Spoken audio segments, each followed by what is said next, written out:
Pucks with Haggs is brought to you by Prize Picks and the Game Time app. Welcome to another edition of the Pucks with Haggs podcast, powered by Prize Picks, the exclusive daily fantasy partner of the CLNS Media Network. I believe it's the 158th episode of the Pucks with Haggs podcast. I'm your host, Joe Haggerty. You can find my work at joehaggerty.substack.com. Subscribe and get yourself premium membership. You get all of my Bruins and NHL writing straight directly to your inbox. I also write 3 times a week columns for the Boston Sports Journal, so check that out as well at bostonsportsjournal.com. With me today, I have the Boston Herald, Steve Conroy, and also a longtime friend and colleague, Mick Colageo, should be joining in. Steve, how's it going, my friend? I'm very well. How you doing, Joe?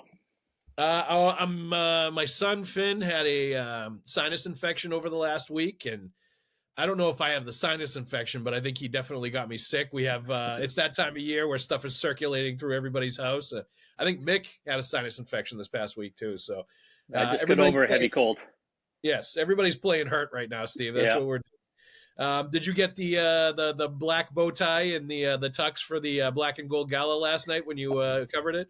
I wore my khaki tuxedo. Which is a cousin of the Canadian tuxedo. Yeah, Mick, yeah. I saw you on the fringes, Steve. Yeah. Trying to sneak in a relevant question. Yeah. There you go. Well, we got some relevance. We got some relevance last night. There was. No, there was. That was. I thought Charlie's interview was actually good. Yes, Charlie's was good. What the Cam said, as Steve mentioned to me before the show started, that was interesting as well. I thought the players came really, really ill prepared. Yeah. They just seemed like they were having trouble putting together what they wanted to say, which was nothing but fluff. Yeah. Well, I mean, they Charlie and Cam Neely were ready, willing, and able to address the situation. Yeah. And I think that was their time to do it. You know, that was the format, the platform. Like, that's not really about the players. That's not their forte, is black and gold galas. Let's face it. Well, when Charlie McAvoy came to the one last 2 years ago, when Danton Heinen was the unsigned player attending, he walked past our little gathering, and Steve was with us. And one of the young TV guys, producers, said, Charlie, could you stop by and talk to us for a bit? And he just keeps on walking and says to the people with him, is this a thing? And just doesn't break stride. And so I turned to the kid and I said, I guess not. All right, let me thank the sponsors real quick, and we'll get into all of that and more. Download the Prize Picks app today and use the code CLNS and get $50 instantly when you play $5. That's code CLNS on Prize Picks to get $50 instantly. When you play $5, you don't even need to win to receive the $50 bonus. It's guaranteed. Prize Picks, run your game. Let's also thank the good folks at Game Time. If you need any kind of tickets whatsoever, download the Game Time app, create an account, use the code CLNS for $20 off your first purchase. Terms do apply, but again, download the Game Time app, create an account, and use the code CLNS for $20 off your first purchase. Download Game Time today. What time is it, Mick? Game time. Game time. That's right. All right. So let's get into it. Let's start with the Black and Gold Gala. As Steve mentioned, some interesting nuggets and news coming out of that. I do have the long quote from Charlie Jacobs here, and I thought this was pretty substantial. He was asked about the season that the Bruins are having, asked about his faith in the leadership of Don Sweeney and Cam Neely, and them making decisions the rest of the year. And he said, I feel everyone's frustration, and I hear it too, but I feel it because, like our fan base, I am also a fan, and I support this team, and I believe in our leadership. I know that's been called into question quite a bit recently. Our team, in my opinion, has yet to play its best game. I feel like we've got it in our system, we've got it in our room, and I hope we can find it. If history is any indication of what we can anticipate, if we look at Don Sweeney's stewardship and Cam Neely's stewardship since Don took over in 2015, we made the playoffs 8 of 10 years. I'm not going to measure success by making the Stanley Cup playoffs. Let's be very clear about that. Our goal is to win the Stanley Cup, but you can't win the Stanley Cup if you don't make the playoffs. And he's done it for the past 8 years, and I hope we do it again this year for our 9th. I have faith that they'll make the right decisions. I don't have the playbook for that. I have faith that they will make those decisions, though. Steve, your sort of take on that from Charlie Jacobs, and also Cam talking about, I guess, 2 different pathways that the Bruins are making plans for, it sounds like, at the trade deadline, depending on where they are, because things are really up in the air right now as to how close they're going to become deadline time to a playoff spot. Yeah, well, I mean, Jacobs had to address it. He knew it. It didn't take much prodding for him to address the leadership question when the Garden is chanting "Fire Sweeney." You really have to address it at some point. Yep. And he did, and it certainly sounds like they are both Neely and Sweeney are empowered to take those two paths. So look at both those paths, which one is to do what they always do and buy at the deadline, or maybe retool. Maybe they move a piece or two. They can also stand pat. They've done that as well. So that's interesting, and frankly a little promising to be honest, because I think they want to get in the playoffs. They've seen teams.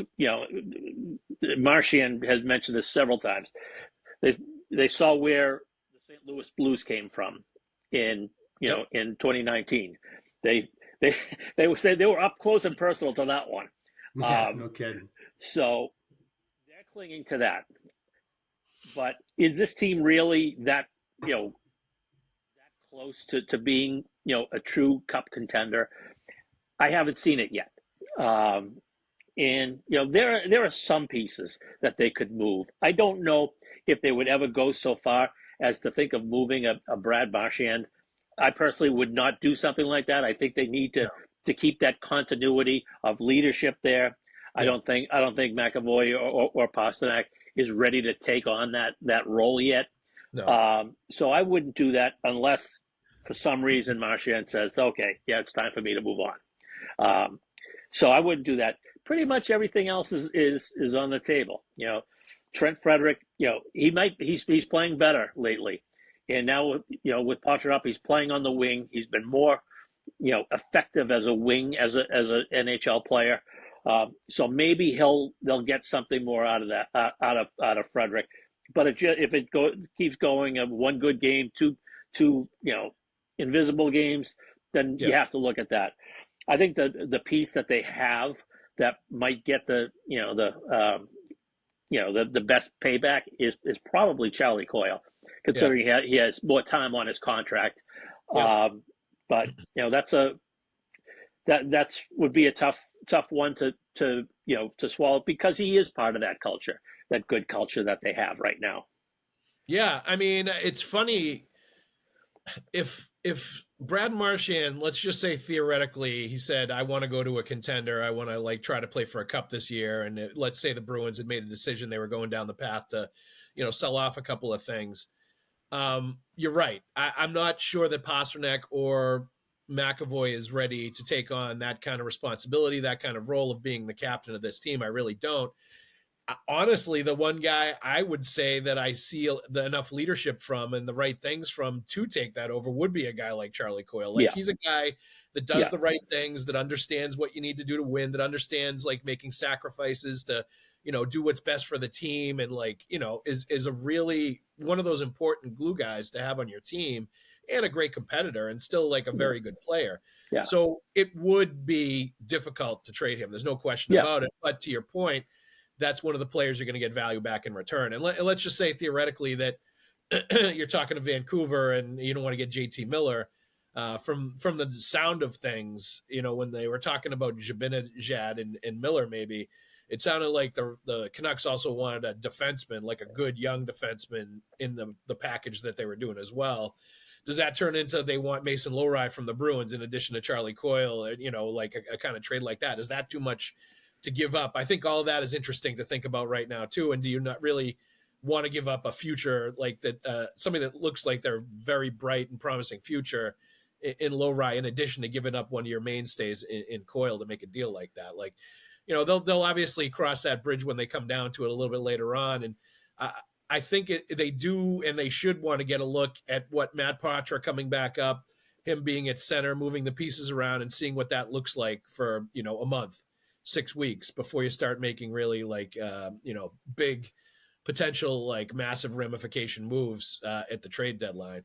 I see that could also be a hybrid where they bring in some players, try to still go for the playoffs, and move a player too. They could do a little bit of both. I could see potential for that as well, while trying to compete on the fly and still get into the playoffs, but maybe moving an asset like Trent Frederick, if you're not going to sign it, to get some things back for him when you have so many forwards too. So really interesting to see where it all could go. Mick, your take on what you heard from Charlie Jacobs and from Cam Neely last night. Well, not that we expected anything different, but a tear down is not on the table. Yeah.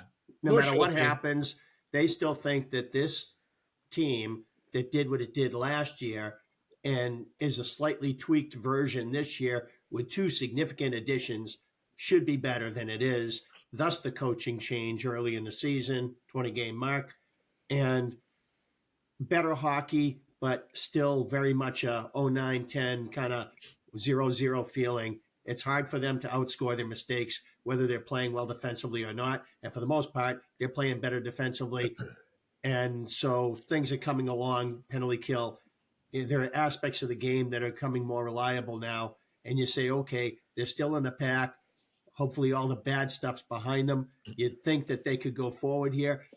That's why they're so much more patient with this process than the social media world, which is like, oh my God, why is this guy still in Providence? You know, I mean, that's why he's in Providence, to do what he's doing. Yeah. That's why he's there. You know, if you're talking about Poitras, if you're talking about Lysell, Merck, you know, that's what's happening. Charlie Coyle, I've thought of him for a while now as the Bruins leader without the letter. And it was great to see the A on his sweater with McAvoy out of the lineup the other night.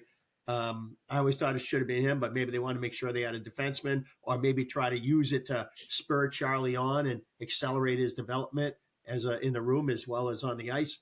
And so they did what they did, and Charlie's fine with it. But he's great with the media. He stands up like a captain, and I feel like he really is an enduring soul on this team, was really at the heart of it. And I would hate to see him go, but I have had for a while now a very Coyle Kreider kind of vibe. And the reason is because of what happened in New York early in the season and what's happened with the Bruins and with Coyle this season. It just screams Coyle Kreider to me. Now, the JT Miller thing, that's very intriguing. I wouldn't hesitate to include Lohrei if I could get JT Miller, because I do feel like the Bruins need to stir this drink a little bit, and he would certainly do it. Yeah. I think the Poitras thing, as you mentioned, I remember an exact tweet from the other night where after he set up Frederick for that first goal, made a really nice play, showed his skill, showed his high IQ, showed everything he brings to the table. The gist of the tweet was, see, you know, this is what they were wasting down in Providence. He should have been up here the whole time or something like that. And it's like, no, you know what? You don't see that at the NHL level unless he goes down to Providence and unless he gets his confidence and his mojo back and unless he's feeling dangerous. And that's pretty much what Steve had written on social, and I agree with it. Yes. Yeah. I mean, the kid even admitted that, you know, he had lost his confidence. Yes. Yeah. Yeah. The mojo, Steve. Yeah. the ever elusive mojo. Where's my mojo? 6-2 win over the Tampa Bay Lightning the other night. Trent Frederick fights Lilleberg as a payback for the hit, the cross check to the face on Mark Kostelik. Zadorov has a little bit of a scuffle too. Solid game. I think the one thing that I took, in addition to sort of the room coming together, standing up for each other, and I think Kostelik was really good talking about that yesterday, was that Swayman, 43 saves in that game against Tampa. They were outshot like 2-1. They were outshot against Florida. They blocked 29 shots. He makes a ton of saves. He has 8 starts since the Christmas break. I believe he's got a .925 save percentage that leads the NHL since the Christmas break. Much more Swayman-like I think we've seen over the last month or so, 3 weeks to a month. I feel like in some ways, Steve, this is, part of the equation of what you look at and kind of the unknown of what this team can be in the second half and how dangerous they can be in the playoffs too, is if Swayman continues to play like he's playing and how they kind of need a goalie to play in order to be successful, that changes the equation quite a bit too, and could add a lot more points that this team could bank in the second half of the year if he plays at this level the rest of the way out. Yeah. And, this is a reminder that up until, the break, what we've seen from the Bruins has been subpar goaltending. And we haven't seen that since basically the pre-Claude Julien era. And it was goaltending that did in Claude finally in his last game. Remember, it was Zane McIntyre in net, and he gave up. I think they lost 6-5, and that was the end of the Julien era. Yeah. You need a good goalie. Yes, any goalie in the NHL, starting goalie in the NHL, can get hot for 2 months and make a run. But you need an established good goalie that you can count on. And it affects the whole team when you know you can trust the goalie to make the save. When he's not making the average save, he's letting in a soft goal here or there, it affects everybody. And what we're seeing right now is he's starting to steal a couple of games. The Florida game was definitely a steal. I look at the Tampa game a little differently than the Florida game. Stuff. They had a 4-0 lead, and yes, they let it get a little too close. But yeah, usually when you have a 4-0 lead, the other team is going to pile up a lot of shots. Yep. So I look at that game a little bit differently. And Tampa did not play well. Kucherov was kicking the puck around. They just were not right. They didn't have point. So it looked like they were selling for a lot of perimeter in that game. I don't remember a ton of like odd man rushes or like saves that really stood out that Swayman made. He was making good positional saves, and they were settling for perimeter a lot. But still, 43 saves is 43 saves. You know, that's a good day's work, even if they're settling for perimeter shots with a talented team like that. Steve, what you've seen maybe out of Swayman recently. He's been very good. I'm sorry, Mick. I meant okay, go ahead.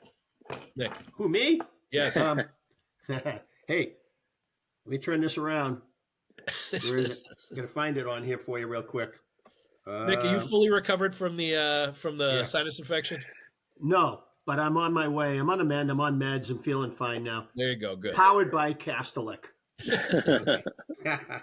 So, any case, Swayman's back to being Swayman. He may not be the best Swayman we'll ever see or the best Swayman we've ever seen, but he is now in a area of play that is the best reasonable expectation. And what it reminds me is that the Bruins, the last couple of years, we got a view of that team, what it looked like with extraordinary goaltending. Yeah. Even with good goaltending, reliable goaltending, decent goaltending, they're nowhere near what they were with extraordinary goaltending. Yep. And it makes me wonder, how good would the Winnipeg Jets be right now if you had just pretty good goaltending on that team? So, yeah, goaltending can tell a lot of lies. And I think it's lied to us about the Bruins the last couple of years. And that might be the biggest thing. It's not that they suck this year on goal.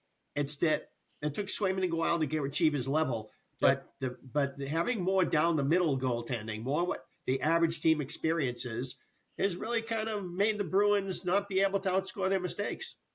Yeah, and I think it changes the way kind of you just view the dynamic of the playoffs if Swayman plays that way from here on out, or maintains a pretty high level that's close to that. It changes the way you feel about any particular playoff series that we're in if he can play at the level that he did last year when he was, I think, the best goalie in the whole playoffs, before they got eliminated. And can give you really a chance in any series, even if you're not a particularly great matchup with that team. So it's going to be interesting to watch. And I thought all along, just based on holding out all the training camp, based on the drama that was going, the soap opera that played out with his negotiations, based on being a number one for the first time and, not having Tuukka or Linus Ullmark to kind of lean on, this was going to be tough for him. And it was going to be very tough sledding and a difficult transition. And there were going to be some massive bumps. And I think that's what we saw in the second half. But I think he's coming out of that now a better goalie, a goalie that's better from that experience and, even more resilient than he was before. So it's going to be interesting to watch what he can do down the stretch and how that plays into, their prospects for the playoffs, their trade deadline philosophy, all that stuff. Before we get to anything else, let's take a break in the podcast to talk about Prize Picks. Prize Picks is the largest daily fantasy sports platform in North America and the easiest and most exciting way to play daily fantasy sports.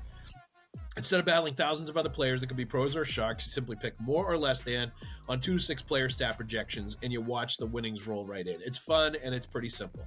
Prize Picks is the best way to win real money during the NHL regular season. Which players are going off, which ones aren't. Make your picks in less than 60 seconds and turn your sports opinions into real money all season long on Prize Picks. Prize Picks also offers weekly promotions that can lead to big payouts like Taco Tuesday. That's right, Taco Tuesday. Each Tuesday, Prize Picks discounts select player projections up to 25% to provide even more value for your lineups. Here's my picks for this week. Tom Wilson with more than 2.5 hits, Noah Dobson with more than 23.75 minutes of time on ice, and Dougie Hamilton, my old buddy, with less than 2.5 shots on goal. Good luck, Dougie. We'll see how you can do with that. Make your holiday bigger and brighter with Prize Picks, the best place to get real money action while watching your favorite sports. You can now win up to 1,000 times your money on Prize Picks. Prize Picks now offers MasterCard for quick and easy deposits into your account this sports season. Download the Prize Picks app today and use the code CLNS and get $50 instantly when you play $5. That's code CLNS on Prize Picks to get $50 instantly when you play $5. You don't even need to win to receive the $50 bonus. It's guaranteed. Prize Picks, run your game. Game. Thanks, Mick. Let's get back into this with an email that I got that I thought was pretty interesting. This is from Anthony on Facebook. Joe, curious to hear your thoughts on who you think could be the next Bruins coach. Unless the team goes on a run in the playoffs, I just don't see the team keeping Sacco as the head coach heading into next season. The question then becomes, what direction does the team go on behind the bench? Personally, I would love to see the Bruins try to get either David Carl, who obviously coached the World Juniors and coaches at Denver, or Nate Lehman from Providence from the NCAA. Both Carl and Lehman have coached their teams national championships at the college level, and both have coached the USA team to a gold medal at the World Juniors. I'd much rather see the team go for one of these brilliant coaches who are young and innovative instead of recycling another quote-unquote NHL guy. Mick, where do you lean as far as the coaches and the coaching goes at the end of this season? I want to give Joe Sacco plenty of runway to see what he can do, just based on the fact that the team played much better when he took over. I like the way he's keeping them on focused to their strengths and has a real clear understanding of who they are and what they need to be successful, and is kind of doing a good job of keeping them on task, pretty even-keeled about it. Challenges them when he has to, but is pretty even-tempered about it. I think it could be interesting if a guy like Joel Quenneville comes into the mix, looking for a job for next season, some experienced NHL guys like that. That might be a good fit. I'm just not sure a guy like David Carl, who's going to be a pretty hot coaching commodity, is going to look at the Bruins as the job for him if he has a bunch of NHL teams chasing after him to be their head coach based on what he's done. I mean, he's going to have a lot of collateral to burn and a lot of momentum going into, like, if he wants an NHL job, getting a really good one with a good setup of young players and everything else. Your thoughts on just where we are with Sacco as the coach and also what we might be seeing, this summer? Well, just as a one-off on David Carl, if I were him, I would not come to Boston when Bruce Cassidy could average 50 wins per 82 over his tenure and then get fired. So that wouldn't make me feel safe. On the Bruins end of it, they love their college guys. Yep. And I do think that if the Bruins decided to move away from Joe Sacco, that why did they bring in Jay Leach, unless it was to eventually make him a head coach in the NHL of the Boston Bruins? And when would that time be? The B side to that record is, why did Joe Sacco get this job when they fired Cassidy? And why after Monty but not Sacco? But not Cassidy. Did Joe Sacco not get this job? Why now? All of that said, I love how he's handled the Bruins. Yep. He's been very consistent that we need to make sure, even when people ask questions that are kind of geared toward trying to squeeze a few more goals out of this team, he keeps on coming back to, we need to defend. That needs to be our uncompromised principle, our reason for being. We got to defend. We got to nail that part of our game down. When we get all that down, then I'm sure that we'll be in a better position to get our offense upgraded. But he's not trying to put that ahead of the defensive game ever, and he doesn't want any guy to get ahead of the defensive game ever. Had an interesting discussion with a colleague. I don't want to name because I don't know if he's made his observations on this public, so I don't want to do that for him. But a respected colleague, we were watching Mason Lohrei, the last home game I was at, and he was telling me, I think I'd make him a forward. And I'm like, okay, I remember thinking about this about certain defensemen and certain Peter Petraglia. And I said, oh, no, why do you think? Torrey Krug a little bit too. Yeah, different kind of but he thought this was Lohrei, and I thought, okay, well, why do you think? Is this because? Well, he goes, well, if you look at his history and you look at the fact that he's just not going to be a good NHL defender, I'm like, okay, now you're saying this. Do you not see the commitment? He says he isolated this one thing, that Lohrei looks like he's defending positionally as a player who's trying to decide what he's going to do when he gets the puck rather than make sure he gets the puck. Yeah. So he's getting ahead of him, he's playing ahead of himself in this guy's opinion. And this guy's a coach, a ref, a counselor to prospects' families, very respected hockey person. And I thought that was a pretty interesting observation. So I'm not sold on the Lohrei thing right now in any direction, other than he sure is fun to watch when he does have the puck. I would say that most NHL defensemen play that way.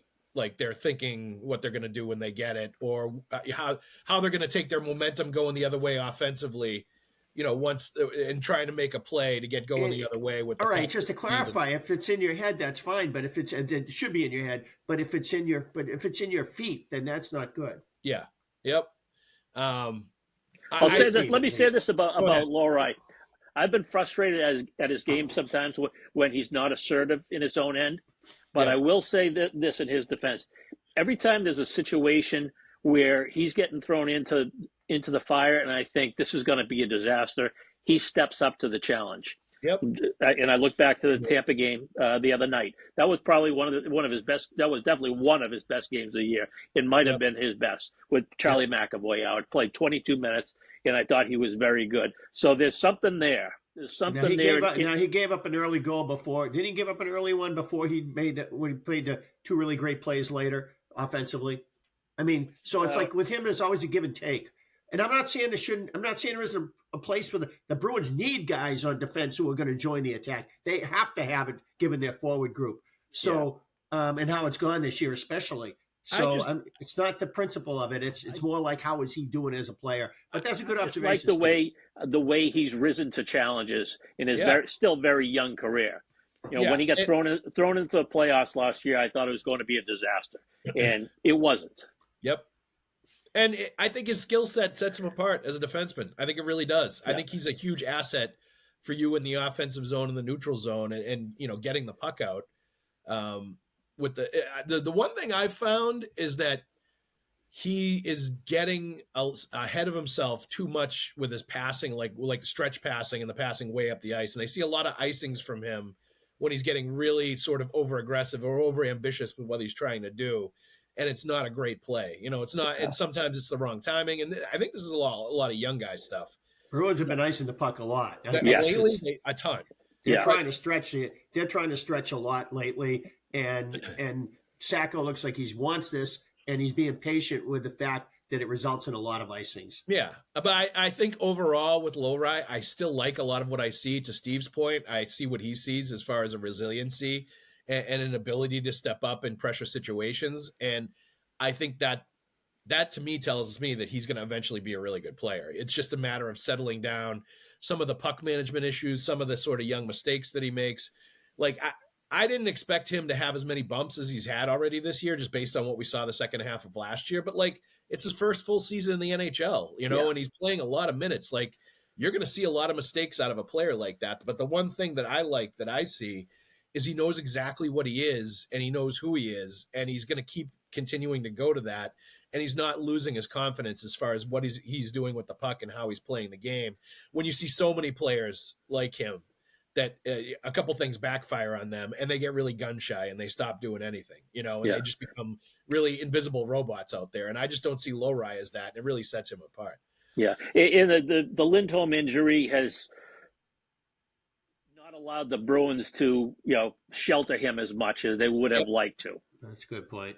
Yep. All that said, I just would like to see him he's big enough and physical enough that he could be better on the containment end of the game. And that's obviously a process, but if the commitment to that is what's questionable or the approach to it, then that's something that would need a correction. His assertiveness in the defensive zone is inconsistent. Yeah, I'm not sure it's the same situation, though. I always felt like with Dougie Hamilton, there was a disinterest at playing defensive hockey, and there was not a commitment to doing what needed to be done in the defensive zone because he didn't want to do it. And I don't think that's the case with Lohrei. I don't see the same sort of thing with him. I think he's willing to do it. It's just a matter of, like, he's not experienced enough to execute what needs to be done and have the instincts to do some of that stuff. And it's kind of teaching him things that he definitely wasn't doing at other levels before he maybe got to Providence. But I see so much upside with him as a defenseman. He would. Don't you feel like, Mick, he would be kind of dime a dozen as a forward if you put him there? Like maybe. Oh no, I'm not agreeing with the suggestion. Okay. I'm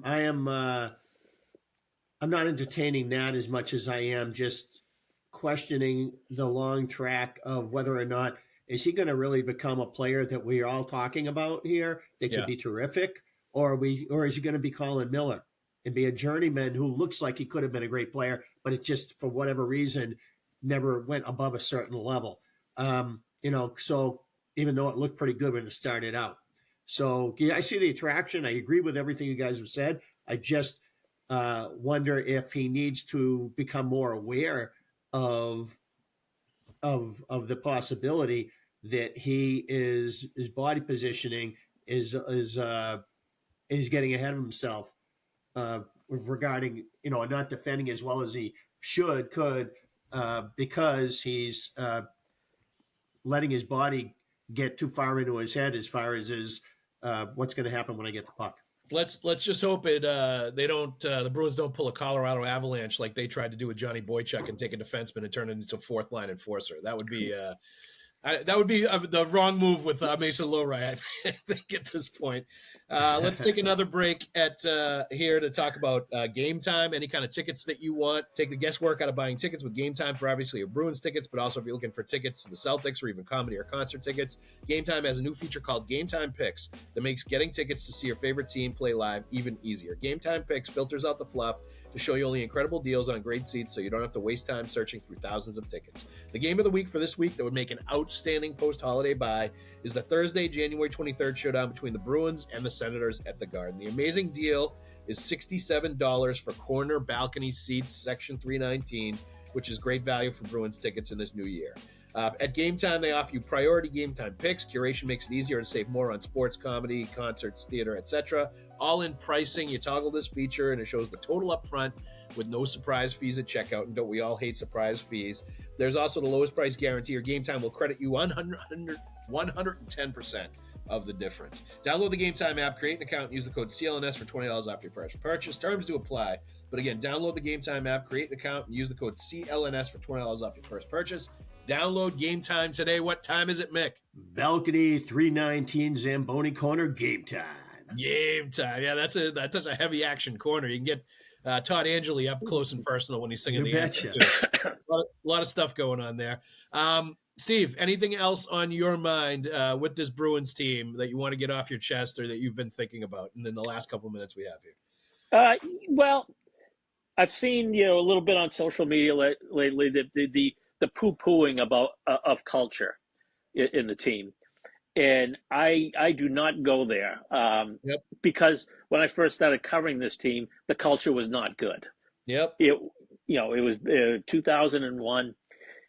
Do you remember the old the ad campaign? It's called Bruins. Oh, baby. That was Charlie Jacobs. On the road, anytime there was a late bus or the Zamboni wasn't ready for practice, you could hear the players grumbling, "It's called Bruins. It's called Bruins." We did it too. And they have come so far from that time in what they are now. They're playing, they're practicing at a great facility. Yep. and there's just a different vibe. It's tough this year. Obviously, they're losing, but I think the only thing they can hang their hat on right now is the culture. You look at the team stats up and down. The goals for, goals against. Goal differential, and they're at the bottom half of the league in everything. And how are they even in this position? You wonder. And I look at the culture, and I think it stems from the top, from management, but also from Marchand, because he's that link to the past, to the glory of 2011. And I think you need to keep that consistency. I don't want to move him unless he comes to them and says he wants to move. But this isn't a Ray Bork situation. He's won his cup. Yep. So I don't see that happening. So I would be against moving Marchand, but pretty much everything else has to be on the table. Yeah, I mean, I think they are at a point where you have to seriously think about pieces, about value, about what you're getting for the salary cap space that players are taking up right now. I definitely think you have to think about like what teams value most, what players team on your team, other teams really like and want, and will give up a first round pick for an A prospect, all that kind of stuff. Like you need to rebuild some of the future assets that you have. There's no question about it. And the best way to do that is to trade some assets that you have. And like I talked about before, I think there's a way to do that and get some of those back while also potentially still competing this year, but they should entertain anything basically. And I agree with you. I think Marchand is the right captain for this team. I think he always has been the right captain for this team. I think he will continue to be that guy. I do think you've seen some wear and tear with him physically at times this year. And he looks at times, like he's 36 years old, as you would absolutely think him to be at this point, but he can still turn it on. And there are times he can still really, take over a game and win you a game. And in addition to that, him being that last touchstone to the greatness that this team had and the great run that they had for so long and the great leadership that they had, all of that stuff I think is totally invaluable. And you're right. Culture does play a big role in what we're seeing right now. There is not a statistical category. There isn't one as far as the team goes where they're like higher than even 20th. Like they're bottom third in pretty much everything right now. And I expect save percentage and maybe penalty kill in some other areas, they'll improve as the year goes on and it'll even out a little by the end of the year. But I do think the expectation to be in the pride, to be a competitive team and to be in the playoffs and to do all those things is part of what keeps this team chugging along with what we've seen right now. And the willingness, let's face it, to maybe not play the most entertaining style that those players can play in order to win games right now. It can't be that enjoyable to try to win games 2-1, 3-2, 1-0 like they're doing right now and play more defensively and, sort of slow things down a little bit, but they're embracing it and doing it because they know it's what they need to do and it's what the culture expects. I think it's a great point, Steve. I think it's absolutely right on. And I think it's telling from my perspective, and I've said this before, that the people that are questioning the culture, the people that think there's a problem there, the people that call the locker room a disaster and all these other things, they have never stepped foot in the locker room. Like they do not have a frame of reference to like what was going on, 25 years ago, like you're talking about with a prior regime, when it got to the point where they had to make serious changes because people weren't buying tickets anymore. It got to the point where fans were just like done. Yeah. And that's usually when these kind of, big changes come. But I think it's a great point. Mick, your thoughts on all this, where the leadership and the culture has been called into question a little bit as of late. Well, I read social and I see fire these clowns. And I say to myself, okay. And Neely's interview that we discussed in the early stages of the podcast, one of the remarks he made was, we've had a lot of successes. It would have been nice to get another cup in 19 or 23, but that didn't happen. And that got me thinking, not for the first time, obviously, but how are we talking about this season if they do win it in 23? Yeah. If that team does win it, I always thought 19, they're overachieved. You're lucky to be there. The 23, if they close that out in 5, I think more than 50-50, they win the whole damn thing. Yeah. And if they do, well, how are we talking about this season? So the fact that are we judging emotionally, and I hear so many talkers say, I'm sick of this and I'm sick of that. Who gives a crap what I'm sick of? I may be sick of it. It has no relevance at all to whether the Bruins are doing the right thing. And it's whether I'm sick of it. Sean Corrali's comments, former ex-Bruin, when asked in Columbus, I can't remember if it was early this season or last season, about his time with the Bruins and what was different. And he said, they're like a machine. He says, it's hard to get a machine running. And once it's hard, once you get a machine running, it's hard to stop it. And so if you like tossed Marchand and you say, okay, let's tear this all down because the formula isn't going to ever get us there. First of all, that's proven wrong. Second of all, if you do that, you are rudderless. Why would you ever want to be rudderless in a 32-team league when look at what they've got here. Look at what they've been doing. Steve's point, I'm just standing on the shoulders of that to say what I've just said. That's there's no way. Of course, a teardown's not on the table. Yeah. You got to call into question what you did. I'm sure they'll be, oh my God, they'll get roasted if they stand pat. But they might need that much time to find out if this team that was pretty good last year would be pretty good next year. And Mick, they've been in a playoff spot all year. Yeah. That's clearly been, like all this other stuff.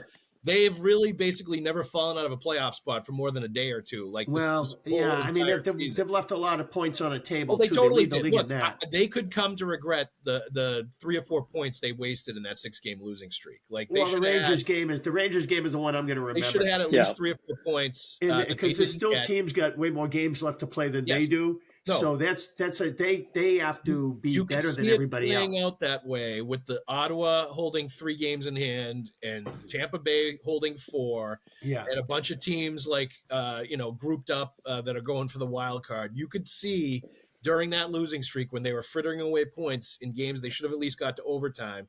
That may come back to bite them at the end of the season. That may be the difference. The Sens know it with that game coming up. They're keying on that. They're like all over that like a wet rag. But one thing they could be out of the playoffs by the time they play on Saturday. That's right. Yeah. Absolutely. The one thing I will say though, and it's interesting that I forget which one you mentioned, the Blues in 2019 as the reason you can't tear it down or inspiration as to what you can do in the second half. But I think the other part, the other side of that coin is pointing to the New York Rangers as a team that, sent out the letter to season ticket holders. We're tearing it down. We're, building up from scratch. And, we're going to build this into a champion and basically blowing it up. And, now they're in a spot where they're, trading away captains and all kinds of crazy stuff is going on. They had a horrible start to the season. And they're kind of in a sort of limbo right now where they don't know what they're doing and they don't know, what's going to happen with them this season. And that can be the danger if you blow it up. Is there's no guarantee you're going to blow it up and get back to the top, especially in a market like Boston or New York or some of these where there's high expectations and fans are just going to basically say, we're done with you if it's a middling to bad team once you decide to tear it down. Yeah, the last time the Bruins bottomed out was 96. They got the number 1 overall draft pick, and they really were not relevant in this town for another decade. And it took the actually bad trade of Joe Thornton, which they didn't get enough pieces back in return, to finally open the door for them to really make a run. They elevated Bergeron and yada yada yada. They couldn't sell out their home opener when I first started covering the team in the early 2000s. They've come a long way from that, and I don't think they want to go back to those days. And I can't blame them for that. This is a competitive sports town, and you just can't afford to become irrelevant in this town. And with inflation, it costs way more to go to. Even with inflation factored in, it costs way more to go to a game now. Yeah. It's tough to thread the needle and stay competitive, stay relevant, and retool. But that's what they've got on their plate right now.